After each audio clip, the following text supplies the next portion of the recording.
please.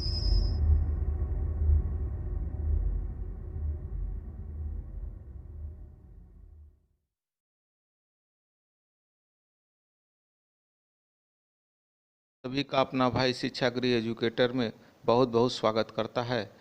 GK की जो series start किए हैं उसी सीरीज को कंटिन्यू रखते हुए आज का मेन टॉपिक है प्रकाश मीन्स लाइट, जो परीक्षा को देखते हुए बहुत ही इम्पोर्टेंट पॉइंट है। इसमें कुछ पॉइंट है, उसी पॉइंट को हम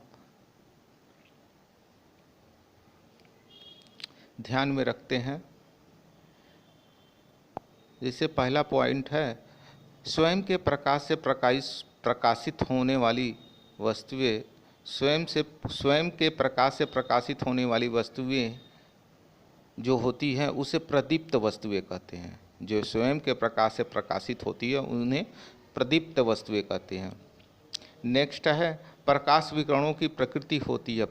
नेक्स्ट पॉइंट है, प्रकाश विकिरणों की प्रकृति होती है तरंग एवं कण दोनों के समान होती है। तरंग एवं कण दोनों के समान होती है। नेक्स्ट पॉइंट है आपका, प्रकाश तरंग होती है। प्रकाश जो होती है, लाइट में जो तरंग होती है वो अनुप्रस्थ तरंग होती है। प्रकाश में जो तरंग होती है वो अनुप्रस्थ तरंग होती है। नेक्स्ट पॉइंट है, प्रकाश की चाल का मापन सर्वप्रथम रोमर ने किया था। प्रकाश की चाल का जो मापन सर्वप्रथम रोमर ने किया था। भिन्न भिन्न माध्यमों में प्रकाश की चाल भिन्न भिन्न होती है। जैसे भिन्न भिन्न माध्यम है तो उसमें प्रकाश की चाल भिन्न भिन्न होती है। प्रकाश की चाल माध्यम के अपवर्तनांक पर निर्भर करती है। और जो प्रकाश की जो चाल होती है वह अपवर्तनांक पर निर्भर करती है। प्रकाश की चाल सबसे अधिक निर्वात में होती है। मतलब कहने का मतलब ये है कि प्रकाश की जो चाल होती है वह निर्वात में सबसे अधिक होती है। इसी प्रकार से नेक्स्ट पॉइंट है निकट दृष्टि दोष। निकट दृष्टि दोष जो होती है वो देखिए किस प्रकार से होती है। निकट दृष्टि दोष देखिए कई प्रकार के होते हैं। दृष्टि दोष कई प्रकार के होते हैं, जिसमें से एक निकट दृष्टि दोष होती है जिसको मायोपिया या शॉर्ट साइटेडनेस कहते हैं। ओके, इस दोष में व्यक्ति नज़दीक की वस्तुएं देख लेता है परंतु दूर स्थित वस्तु को स्पष्ट नहीं कर पाता। इसमें क्या होता है, नज़दीक की वस्तु बहुत क्लियर होती है और दूर की वस्तु क्लियर नहीं होती। इसका निवारण उपयुक्त फोकस दूरी का अवतल लेंस का प्रयोग किया जाता है और इसके निवारण के लिए अवतल लेंस का उपयोग किया जाता है। नेक्स्ट है सेकंड, दूर दृष्टि दोष। दूर दृष्टि दोष में क्या होता है कि दूर दृष्टि दोष में क्या होता है कि इसको इंग्लिश में कहते हैं हाइपरमेट्रोपिया या लॉन्ग साइटेडनेस। इस दोष में व्यक्ति दूर की वस्तुएं देख लेता है। दूर दृष्टि में दूर की वस्तु देख लेता है परंतु नज़दीक की वस्तु क्लियर नहीं होती है, स्पष्ट नहीं होते। इसका निवारण के लिए हम उत्तल लेंस का उपयोग करते हैं। इसके लिए हम उत्तल लेंस लगाएंगे तो ये दोष जो होती है, हमारे अंदर जो कमी होती है पूर्ण हो जाती है।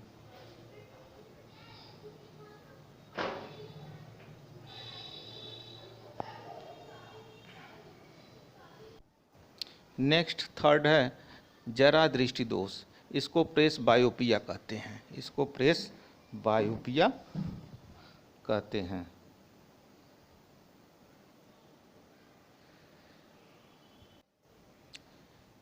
इस दृष्टि दोष में व्यक्ति को दूर एवं नज़दीक दोनों प्रकार की वस्तुएं स्पष्ट रूप से दिखाई नहीं देती है। इसका कहने का मतलब है कि दूर और नज़दीक दोनों प्रकार की वस्तुएं क्लियर नहीं होती है। इसके निवारण के लिए द्विफोक्सी लेंस का प्रयोग किया जाता है। इसमें ऊपर उत्तल लेंस और नीचे वाली लेंस उत्तल होती है। मतलब उत्तल अवतल लेंस दोनों एक साथ यूज किया जाता है जो आपस में एक दूसरे से जुड़े होते हैं। नेक्स्ट है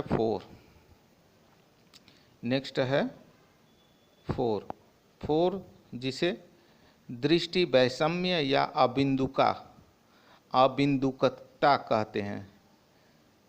फोर्थ क्या है? दृष्टि वैषम्य या अबिंदुकता। इसमें क्या होता है? इस दोष में व्यक्ति ऊर्ध्वाधर तथा एवं क्षैतिज रेखाओं में अंतर नहीं कर पाता है। इसमें क्या होता है कि ऊर्ध्वाधर और क्षैतिज रेखाओं में अंतर नहीं कर पाता है। इसका निवारण बेलनाकार लेंस मतलब सिलेंड्रिकल लेंस द्वारा किया जाता है। अबिंदुकता जिसको हो जाती है उसको क्या होता है? सिलेंड्रिकल लेंस के द्वारा लगा करके इस रोग को दूर किया जाता है। नेक्स्ट है लेंस की क्षमता, पावर ऑफ लेंस।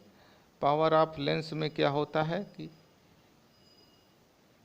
इसमें पहला पॉइंट है, किसी लेंस की फोकस दूरी का व्युत्क्रम लेंस की क्षमता कहलाता है। किसी लेंस की फोकस दूरी का व्युत्क्रम लेंस की क्षमता कहलाता है। इसका मात्रक क्या होता है? डायोप्टर होता है। मतलब लेंस की फोकस दूरी का व्युत्क्रम लेंस की क्षमता कहलाता है, इसका मात्रक डायोप्टर होता है।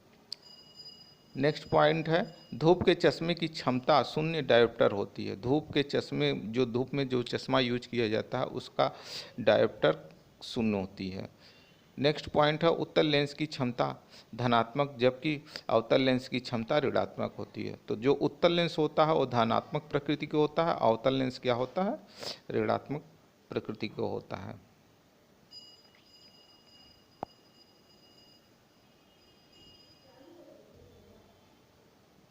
नेक्स्ट अगला पॉइंट है दर्पण, मिरर, जिसको इंग्लिश में मिरर कहते हैं। मिरर दो प्रकार के होते हैं, अवतल दर्पण होते हैं, उत्तल दर्पण होते हैं। दो प्रकार के होते हैं, एक कॉन्वेक्स मिरर होता है, एक कॉनकेव मिरर होता है। एक कॉन्वेक्स मिरर होता है, कॉनकेव मिरर होता है। देखिए इसको समझते हैं। कॉन्वेक्स जो मिरर होता है मतलब उत्तल दर्पण।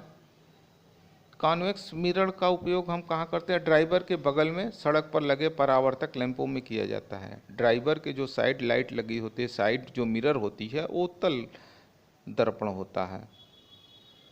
ठीक। नेक्स्ट है अवतल दर्पण।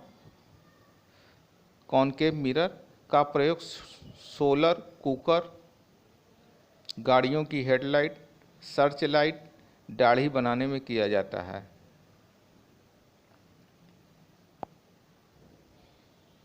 इसमें क्या होता है कि फोकस दूरी वाला अवतल दर्पण प्रयुक्त किया जाता है। चिकित्सक कान, नाक, गले की जांच करने में अवतल दर्पण का ही प्रयोग करते हैं। नेक्स्ट पॉइंट है आपका वाहनों की हेडलाइटों में प्रयोग किया जाता है परवलयिक दर्पणों का।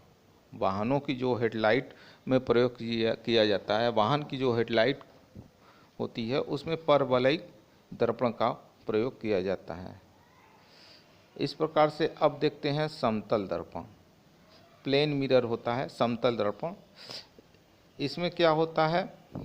समतल दर्पण में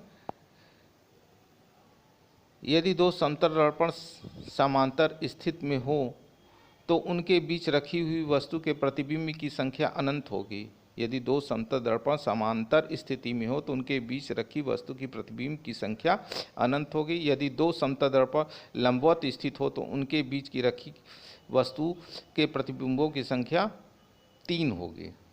क्लियर हुआ? नेक्स्ट है आपका पॉइंट। नेक्स्ट पॉइंट है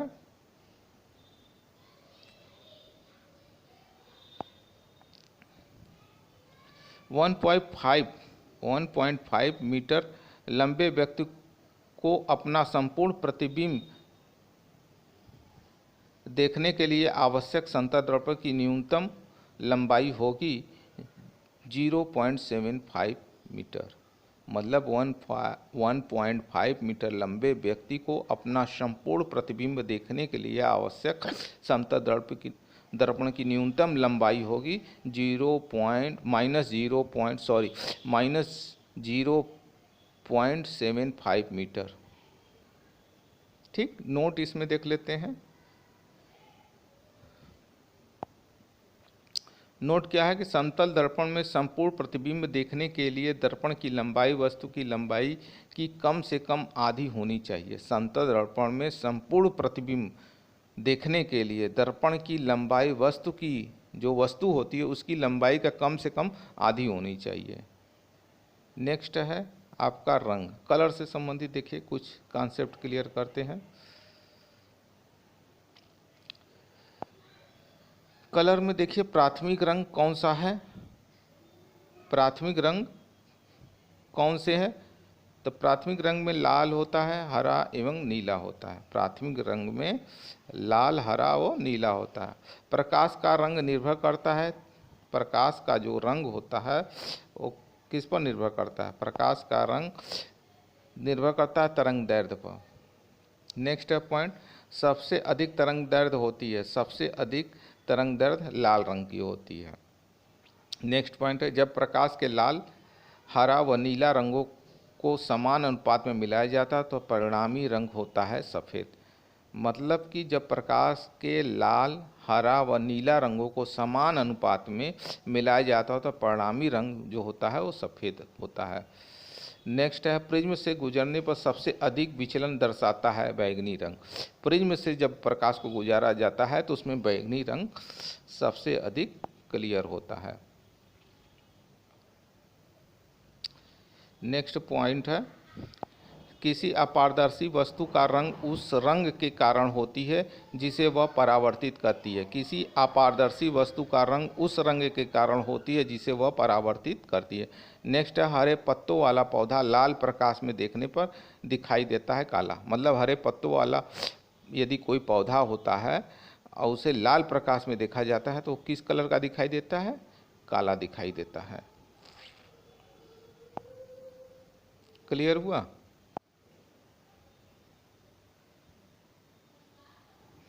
इसी प्रकार नेक्स्ट पॉइंट है, यदि किसी पीली वस्तु को लाल प्रकाश में देखा जाए तो वह कैसी दिखाई देती है, काली।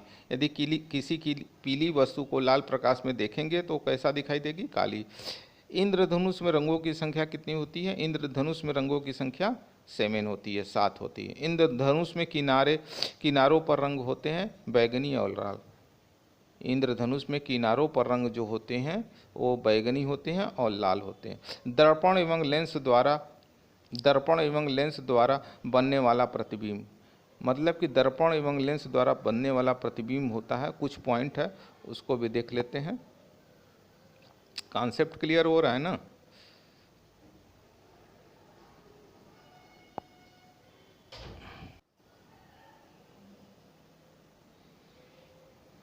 इसमें पॉइंट है पहला कि एक उत्तल दर्पण से बनने वाला प्रतिबिंब होगा सदैव वस्तु से छोटा, आभासी एवं सीधा।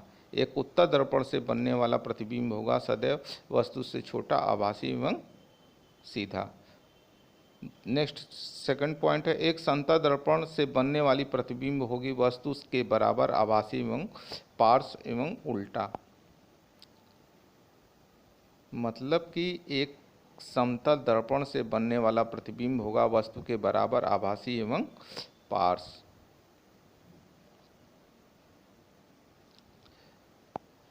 नेक्स्ट है, किस दर्पण को प्रयोग वस्तु का आवर्धित, आभासी एवं सीधा प्रतिबिंब प्राप्त करने के लिए किया जाता है, तो किसका प्रयोग किया जाता है, अवतल दर्पण का।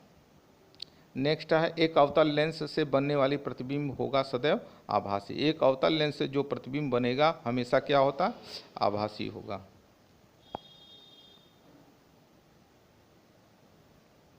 नेक्स्ट पॉइंट है, एक उत्तल लेंस द्वारा आभासी प्रतिबिंब वस्तु की किस स्थिति में बनता है, जब वस्तु प्रकाशिक केंद्र तथा फोकस के बीच में होती है। जब वस्तु प्रकाशिक केंद्र तथा फोकस के बीच में होती है तो उत्तल लेंस द्वारा आभासी प्रतिबिंब वस्तु की किस स्थिति में बनता है, उसी स्थिति में बनता है जब प्रकाशिक केंद्र और फोकस के बीच में होती है।